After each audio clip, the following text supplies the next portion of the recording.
በኢትዮጵያ ኦርቶዶክስ ተዋሕዶ ቤተክርስቲያን በክህነት ሲያገለግሉ የነበሩት ቀሲስ ደበበ እስጢፋኖስ አሁን ከእውነት ጋር ተጋፍጧል።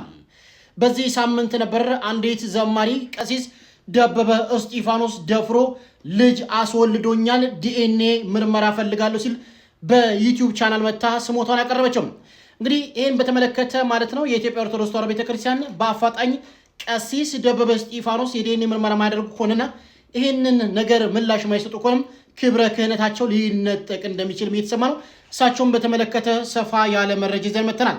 በሌላ መረጃችን ስናቀና በህንድ ሙምባይ የኢትዮጵያ አየር መንገድ መጥፎ አደጋ መትረፉን ተሰምቷል። በሰላምም አርፏል ማለት ነው። የኢትዮጵያ አየር መንገድ ምን አጋጠመው? እሱን በተመለከተ ሰፋ ያለ መረጃ ይዘን መጥተናል። በኢትዮጵያ ፊልም ታሪክ በአርቲስትነት የምትታወቀው ማከዳ አፈወርቅ እጅግ በሚገርም ሁኔታ ተመርቃለች ማለት በምን ተመረቀች? አርቲስቶችም እያደነቋት ይገኛሉ። እሷን በተመለከተ ሰፋ ያለ መረጃ ይዘን መጥተናል። የኪዳነ ምህረት ወዳጅ ነው እጅግ ታዋቂው አርቲስት ሄኖክ ድንቁ በመኪና አደጋ መትረፉ የሚታወቅ ነው። እጅግ በሚገርም ሁኔታ ምላሽ ሰጥቷል ማለት ነው። በቲክቶክ ቻናሉ ምን ተናገረ? እሱን ሰፋ ያለ ይዘን መጥተናል። ውድ የተከበራችሁ ተመልካቾቻችን ይህን ብቻ አይደለም ሰፋ ያሉ መረጃዎችን ይዘንላችሁ መጥተናል ማለት ነው። እንደተለመደው ይህን ቪዲዮ ላይክ ከማድረግ ጀምሩ። ሰብስክራይብ አላደረጋችሁኝ ሰብስክራይብ እንድታደርጉኝ በእግዚአብሔር ስም ጠየቅኳችሁ ማለት ነው። እስከ ፕሮግራማችን ፍጻሜ ድረስ አብሬያችሁ ቆይታ የማደርገው የምንጊዜም ወዳጃችሁ ሚኮ ነኝ። መልካም ቆይታ ይሆንላችሁ። ወደ መጀመሪያው መረጃችን የምንሸጋገረው እንግዲህ በዚህ ሳምንት ከተሰሙ መረጃዎች መካከል በኢትዮጵያ ፊልም ታሪክ እጅግ ዝነኛና ተወዳጅ የሆነችው አርቲስት ማክዳ አፈወርቅ በስነ መለኮት የሁለተኛ ዲግሪዋን ከቅድስት ሥላሴ ቤተክርስቲያን ማግኘቷ ተሰምቷል።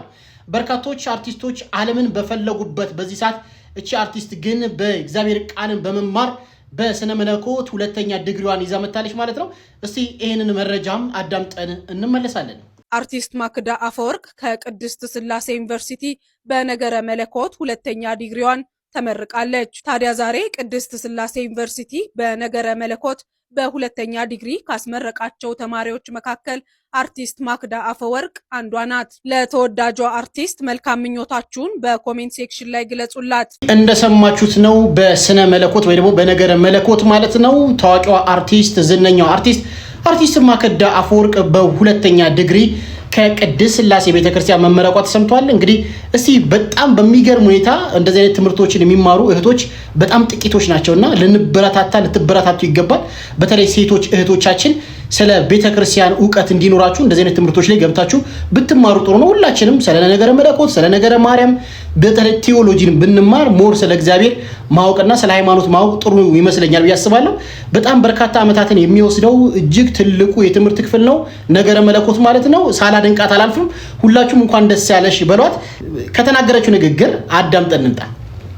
ዓለም ላይ ያሉ መልካም ነገሮች የምንላቸው ሁሉ ጊዜያዊ ደስታ ነው እንጂ ከዚህ ስትወጣ እስከ መጨረሻው ውስጥ ይርፍ ብሎ ነው የሚወጣውና የሆኑ ነገሮችን ማለፍ መቻል አለብን። መንፈሳዊ ህይወት ይፈትናል። እንትን ይመስል ይችላል ብዙ ነገር የሚያሳጣህ ይመስልሃል፣ ግን አይደለም። አንድ ያን ነገር አልፈን ስንሄድ ራሱን የቻለ ብሌሲንግ ረፍት ሰላም አለውና መረጃችን የምንሸጋገረው ውድ የተከበራችሁ ቤተሰቦቻችን ሁለተኛው መረጃችን የሚያጠነጥነው የኢትዮጵያ አየር መንገድ በህንድ ያጋጠመው ችግር ነበረ። በሰላም ማረፉ ተሰምቷል። ምን አጋጠመው? እስቲ ይህን መረጃ አዳምጠን እንመለስ። የኢትዮጵያ አየር መንገድ አውሮፕላኑን ያለምንም ችግር በሰላም አሳርፈዋል። ካረፈ በኋላ 8 ተጓዦች የህመም ስሜት ተሰምቷቸው ወዲያውኑ በሕክምና ባለሙያዎች ክትትል ተደርጎላቸዋል። የኢትዮጵያ አየር መንገድ ቦይንግ 787 ድሪም ላይን አውሮፕላን ህንድ ሙምባይ ላይ ባጋጠመው ያልተጠበቀ ክስተት አብራሪው ያለምንም ችግር በሰላም አሳርፈዋል። በ33,000 ጫማ ከፍታ ላይ የካቢን ግፊት መቀነስ ሲከሰት አብራሪው ወዲያውኑ ወደ ምቹ ከፍታ በመውረድ የአደጋ ጊዜ የኦክሲጅን መስኮት በአግባቡ እንዲሰሩ አድርጓል። አውሮፕላኑ ያለምንም ችግር በሰላም አርፏል ብለዋል የኢትዮጵያ አየር መንገድ የህዝብ ግንኙነት ዋና ኃላፊ ሃና አጥናፉ። ከማረፉ በኋላም 8 ተጓዦች የህመም ስሜት ቢሰማቸውም ወዲያውኑ የህክምና ክትትል ተደርጎላቸዋል። 7ቱ በአየር መንገድ ውድ የተከበራችሁ ተመልካቾቻችን የኢትዮጵያ አየር መንገድ በህንድ ትንሽ ከባድ ችግር ሊያመጣ የሚችል ድንገተኛ አደጋ አጋጥሞት እንደነበር የሚታወቅ ነው። አብራሪው በጣም መልካምና የተማረ በመሆኑ ምክንያት በርካቶችን ከችግር ከፈተናና ቤርጋ ማለት ነው ሊያሳርፍ ችሏል ማለት ነው። 8 መንገደኞች ታመው እንደነበረ የሚታወቅ ነው። ሕክምና ተደርጎላቸዋል። እግዚአብሔር እንኳን ለከክፉ ነገር እግዚአብሔር ሰወራችሁ እንኳን አተረፋችሁ እያላችሁ ኮሜንት ላይ ጻፉላቸው።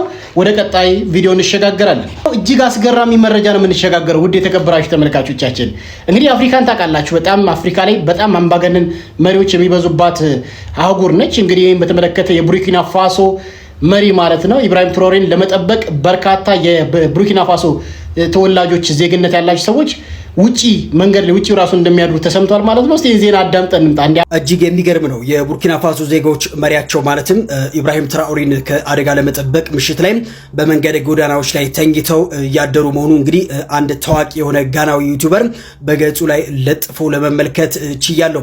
አንድ የአሜሪካ ሴናተር ኢብራሂም ትራኦሬ ወርቃችን ራሳችን እንጠቀምበታለን ብሎ ባወጣው ሕግ ላይ ደስተኛ አለመሆኑና ትራኦሬ የሀገሪቱ ወርቅ ለራሱ ስልጣን ማስጠበቂያ አድርጎታል በሚል እንግዲህ ክስ ካቀረቡበት በኋላ ያው ከአደጋ ሊያደርሱበት ይችላል በሚል ስጋት ነው መሰለኝ እንግዲህ የቡርኪና ፋሶ ዜጎች ፕሬዚዳንት ኢብራሂም ትራኦሬን ለመጠበቅ ማታ ማታ ላይ እንግዲህ በዋና ዋና የአደባባዮች ላይ ማለትም ጎዳናዎች ላይ ተኝተው እያደሩ እንደሚገኙ እንግዲህ ይህ ዩቲዩበር አስታውቋል። በዚህ ጉዳይ እናንተስ ምን ትላላችሁ? እንደሰማችሁት ነው ውድ የተከበራችሁ ተመልካቾቻችን። እንግዲህ አፍሪካ ሀገር ላይ በርካቶች ደስተኛ ያሉንበት መሪዎች ተፈጥሯል በተለይ አፍሪካ ላይ። ይሄ መንግስት ግን የቡርኪና ፋሶ መሪ ኢብራሂም ትራኦሬን ግን ዜጎቹ እሱን ለመጠበቅ ውጪ እንደሚያድሩላ ተሰምቷል ማለት ነው። እንግዲህ ኢብራሂም ትራኦሬን እጅግ አነጋጋሪ መሪ ነው። በጣም በርካታ በዜጎቹ የሚወደድ በዜጎቹ የሚከበር መሪ ነው። እሱንም ለመጠበቅ በርካቶች ውጪ መንገድ ላይ ሁላ እያደሩ መሆናቸው ተሰምቷል ማለት ነው። እንግዲህ ምን ትላላችሁ? ኮሜንት ላይ ሀሳብ አስተያየታችሁን ጻፉልኝ። ወደ ሌላኛው መረጃችን ስንሸጋገር ደግሞ ሞጣ ቀራኒዮ የተባለ ሰውዬ እያስደስተኝ ይገኛል። እውነት እያስደስተኝ ይገኛል። ለምን መሰላችሁ? አንዳንዴ የሆነ ክፉ ናቸው ምንም አያውቁም የምንላችሁ ሰዎች በእውነት አንዳንዴ የሚናገሩት ንግግር በጣም ነው የሚያስደስተኝና እንዲህ አስረግጦ የሚናገር ሰው በጣም ይመቸኛል። ቀልደኛ የምትሉት ሰው ቁም ነገረኛ መሆኑን አዘንጉት። እውነት ሞጣኔ በጣም ቀልዶ ያስቀኛል። አንዳንዴ ንግግሩ በጣም ነው የሚደብረኝ። ግን አንዳንዴ ስለ መንፈሳዊ እውቀት ትንሽዬ እውቀት አለው እግዚአብሔርን ደስ የሚል። እስቲ አዳምጠን እንጣ። አንተ ትናንትና የመሰረትከው ሃይማኖት ያድነኛል እያልክ አይደል? ስለዚህ ነው ለምን ኦርቶዶክስ ማያድነኝ? አንተ ትናንትና ሉተር የመሰረተው እምነት ያድነኛል ካልክ የኔ የጥንቱ እምነት ለምን አያድነኝ? ለዚህ ነው ሰላም ለኪ እያለ የሚለውን መዝሙር የከፈተ ቤቱ ሁሉ መንፈስ ቅዱስ ሞላው። ይሄ መዝሙር ሲከፈት ዛሬ የኔ ቤት ራሱ መንፈስ ቅዱስ ሞልቶታል። በእውነት ማስተማር እኮ ምን ችግር አለ? አሁን ጴንጤ ማርያምን ነው ሲሳደብ የሚውለው። ወንጌል አያስተምሩ። የሴት ነብይ የለም። ነብይነት በዚህ ዘመን የለም። ነብይነት አልፏል።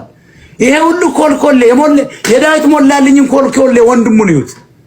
ማን ነበር ስሙ? ሶፊያ የሚባለው አሁን ወደ አማራ ለመምጣት ጊዮርጊስ ሚካኤል ይላል። ውሸቱን ይሄ እኮ ውሸታም ነው። ለሞጣ ቴክስት አድርጌለታለሁ ያለ ሰው እንዴት ሃይማኖት ሲቀመጣል? ይሄ ወራዳ ሌባ ነው። እሱ ብቻ አይደለም። ሞጣ አይናገር ነው የምላችሁ። ሞጣ አይናገር ከምሬ የምላችሁ እና ሶሻል ሚዲያ ላይ እዚህም እዛም የሚሉ ሰዎች አሉና ቁጭ ነው ማርያም ስለተሰደበች ወንጌል የሚመስላቸው ኦርቶዶክስን ስለሰደቡ ወንጌል የሚመስላቸው ሰዎች ሞልቷልና አንዳንዴ ሞጣ የምትናገረው ንግግር ደስ ይለኛል። ወደ ቀጣይ ቪዲዮ እንሸጋገር። መቼም የማይሰለጥነው ዮኒ ማኛ ደግሞ አሁን ደግሞ በቤተ ክርስቲያናችን ትልቅ ክብር ያላቸውን መጋቢ አዲስ እሸቱን ለመናገር ሞክሯል። እስቲ አዳምጠን እንመለስ። አሁን እንደው ዮኒ ማኛ ግን እስቲ አዳምጡት። የቢልጌት ገንዘብ ይሰጠኝ ከመባል ጴንጤ ከመባል አልሆንም ነው የምለው ነው ያለው አንድ አይነ ስውር ሰው። መጋቢ አዲስ እሸቱ አንተ እንደምትለው አይነ ስውር ሳይሆኑ ልበ ብርሃን ናቸው። በአይናቸው ሳይሆን በልባቸው ያነበቡ፣ በአይናቸው ሳይሆን በልባቸው አንብቦ የተረዱና የተማሩ፣ በአይናቸው ሳይሆን በልባቸው አንብቦ የሚያስተምሩ ትልቅ አባት ናቸው። የኢትዮጵያ ኦርቶዶክስ ተዋሕዶ ቤተክርስቲያን እንደ መጋቢ አዲስ እሸቱ አይነት ብዙ ልበ ብርሃን አገልጋዮች አሏት። ዲያቆናት፣ መምህራን፣ ዘማሪያንና ሊቃውንት። አንተ ግን ሃይማኖትን በገንዘብ ብዙ ጊዜ ስለምትቀያየር እነሱ በገንዘብ ሃይማኖታቸውን እንደማይቀይሩና መቼም ፕሮቴስታንት እንደማይሆኑ ያስተማሩበት ትምህርት ስለ ገንዘብ ስለተነሳበት ቅር ብለዋል። እንግዲህ እንደሰማችሁት ነው። ዮኒ ማኛ የተባለ ግለሰብ መጋቢ አዲስ እሸቱን ተናገረ። ልበ ብርሃን የሆኑ ቤተክርስቲያናችን አለን የምንላቸው ትልቅ መምህር ናቸው መጋቢ አዲስ እሸቱ። እሳቸው ሲያስተምሩ ቁጭ ብለ ያልተማርክበት እሳቸው ሲያስተምሩ መጽሐፍ ቅዱስ ያልተረዳነበት አንድም ጊዜ የለም። በጣም የምወዳቸው የማከብራቸው ትልቅ መምህር ናቸው። ይህም በተመለከተ መምህር ዘመድኩን አይመቸኝም፣ ግን ዮናስን የተናገረው ንግግር እውነት ልቤ ቂቤን የጠጣው። እስቲ አዳምጡት። ከዛ በፊት ጴንጤ የነበረ፣ ከዛ ኦርቶዶክስ የነበረ፣ የዛሬ 15 ቀን አገው የነበረ፣ የዛሬ 2 ሳምንት ደግሞ ትግሬ የነበረ፣ ከዚያ በኋላ ደግሞ የዛሬ 3 ወር ኦሮሞ የነበረ ማጠፊያው ያጠረው በሰዓት የሐኪም ክትትል የሚያስፈልገው በሰዓት ሰው አጥቶ መድኃኒት የሚሰጠው ሰው አጥቶ የተቸገረን ሰው ጾታ ብቻ መቀየር ሲቀረው ፍዳ የሚበላ ሰው መተዳደሪያው ደግሞ እያንዳንዱን በማስደሰት እስላም ሲሆን እስላሙ ጮቤ ይረግጣል። ዮኒ ማኛ በቲክቶክ ላይ ዮኒ ማኛ በእንትን ላይ የገነነ ስለሆነ በስድቡ ብዙ ሰው ስለሚከተለው ዮኒ ማኛን እስልምና አመጣው ብሎ በመስጊድ ገብቶ ሻዱ አላህ ወደዚህ ምናምን አስሎት ቀልዶባቸው አበርከዲች አግጧቸው። ከዛ ጴንጤ ሆኖ ፓስተር ኢየሱስ ምናምን ያለ ከዛ ይሄንን ቀውስ ይዘ መከራ የሚጸለይለት በእውነት የሚጸለይለት እግዚአብሔር እንዲያረጋጋው የልጆቹ አባት እንዲያደርገው የሚጸለይለት እንጂ አሁን እሱ ምሳሌ ተደርጎ ምን አለ በሉኝ። በሚቀጥሉት ቀናት ዮኒ ማኛ ሌላኛው መረጃ ስንሸጋገር ሁላችሁም ሰምታችሁታል። ታዋቂው አርቲስት ማለት ነው ሄኖክ ድንቁ ከመኪና አደጋ መትረፉ ተሰምቷል ማለት ነው። ለዚህም ደግሞ ኢየሱስ ክርስቶስን አመስግኗል። ከዛም በኋላ ደግሞ እናቱ ቅድስት ኪዳነ ምሕረትን አመስግኗል ማለት ነው። እስቲ አዳምጠን እንምጣ። ሰላም እንዴት ናችሁ? ዛሬ ለምስክርነት መጥቻለሁ። ያለፈው ሰኞ በዳይሬክተርነትና በፕሮዲሰርነት የመጀመሪያ የሆነውን የሲኒማ ስራ እየቀረስኩ ባለሁበት በ8ኛው ቀን ከባድ የሚባል የመኪና አደጋ ደርሶብኝ ነበረ። ግን እግዚአብሔር ይመስገን ከዛ አደጋ በህይወት ተርፌያለሁ። ከአደጋው አንጻር በህይወት መትረፍ ትንሽ ከባድ ነበር፣ ግን እግዚአብሔር የሞት ደብዳቤን ሽሮልኝ ዛሬ ለምስክርነት በቅቻለሁ። አጋጣሚ ሆኖ ቀኑ የኪዳነ ምሕረት ቀን ነበረ። እኛም ደግሞ ቀረጻ ከመጀመራችን በፊት ጠዋት ላይ ዳቦ ቆርሰን ሻማ አብርተን ዘምረን ለኪዳነ ምሕረት የሚገባትን ክብር ሰጥተን ነበር ቀናችን የጀመርነው። ዘፍመሽ አካባቢ መገናኛ የመንገድ ሲኖች እየቀረጽን በእግራችን ሆነን እየሰራ ነበረ። ከሌላ አቅጣጫ የሚመጣ መኪና በፍጥነት ገጭቶኝ ቀኝ እግሬ ላይ ከባድ የስብራት አደጋ አጋጥሞኛል። እንደነገርኳችሁ ከአደጋው አንጻር ተመስገን የሚያስብል ሁኔታ ነው የነበረው። ሁሌም ካፌ ነጥዬ ሳልጠራት ውዬ የማላድረው እናቴ ኪዳነ ምሕረት በዕለተ ቀኗ ከሞት አትርፋኛለች። ሰው ድኖ እንደዚህ ተርፎ እግዚአብሔርን ሲያመሰግን እመቤቴን ምልጃዋን ማየት የሚያስደስት ነገር የለም። ወደ ሌላኛው መረጃ ስንሸጋገር ደግሞ ሰሞኑን በጣም በርካቶችን ያነጋገረ አንድ ድርጊት ነበር። አንዲት ዘማሪት በዩቲዩብ ቀርባም አንድ ደበበ እስጢፋኖስ የተባለ ቀሲስ ደፍሮኛልም ስትል ተናግራ እንደነበር የሚታወቅ ነው። አሁን ደበበ ሰይፉ የተባለው ቀሲስ ከእውነት ጋር መጋፈጡ ነው። እንግዲህ ዲኤንኤ ምርመራም እንዲያደርግ ተነግሯል። እንግዲህ ስለተናገረችው ነገርም ምላሽ እንዲሰጥ ተሳስቧል ማለት ነው። አለበለዚያ ክብረ ክህነቱ እንደሚነጠቅም ተሰምቷል። እስቲ መረጃን አዳምጠን እንምጣ። ቀሲስ ደበበ እስጢፋኖስ አሁን ከእውነት ፊት ለፊት ተጋፍጠዋል። በኢትዮጵያ ኦርቶዶክስ ተዋሕዶ ቤተክርስቲያን የዋሽንግተን ዲሲና አካባቢው ሀገረ ስብከት ጽሕፈት ቤቱም ደብዳቤ ልኳል። ደብዳቤው ለቀሲስ ደበበ እስጢፋኖስ ሲሆን በማህበራዊ ሚዲያ እየተነገረ የሚገኘውና ክብረ ክህነትን የሚያጎድፍ አሳፋሪ ድርጊት ፈጽመዋል የሚለውን ወቀሳ በሚመለከት በ7 ቀን ውስጥ ምላሽ እንዲሰጡበት የሚያሳስብም ነው። ዘማሪት ዮርዳኖስ ደረጀ እኚሁ አባት ከ16 ዓመታት በፊት በትራስ አፍኖ ደፍረውኛል ስትል ክሷን አቅርባለች። በዛም ማርገዟንና አሁን ቁርጥ እሱን የሚመስል የ15 ዓመት ልጅ ይዤ ኑሮ ከብዶኛል፣ ለጎዳና ህይወት ለወጣ ነው፣ ተገቢውን ድጋፍ ያደርግልኝ፣ ካልሆነም የልጅነት ማረጋገጫ ዲኤንኤ ተደርጎ ቁልጡ ይታወቅ ስትል በአደባባይ በይፋ ጠይቃለች። በመሆኑም በቨርጂኒያ የሚገኘው የደብረ ቁስቋም ቅድስት ማርያም ቤተክርስቲያን አስተዳዳሪ የሆኑት እኚሁ አባት በ7 ቀናት ውስጥ ምላሽ ሊሰጡ፣ ይህ ካልሆነ ግን ቀኖናዊ ውሳኔ እንደሚሰጥባቸው በደብዳቤ ተገልጾላቸዋል።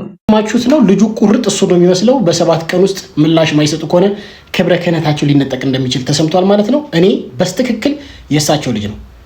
ደግሞ በሃይማኖት ውስጥ ተደብቆ ተሸሽጎ ወንጀል መደበቅ የለም። አባቴ ወንጀለኛ ነው፣ ወንጀለኛ ሌባ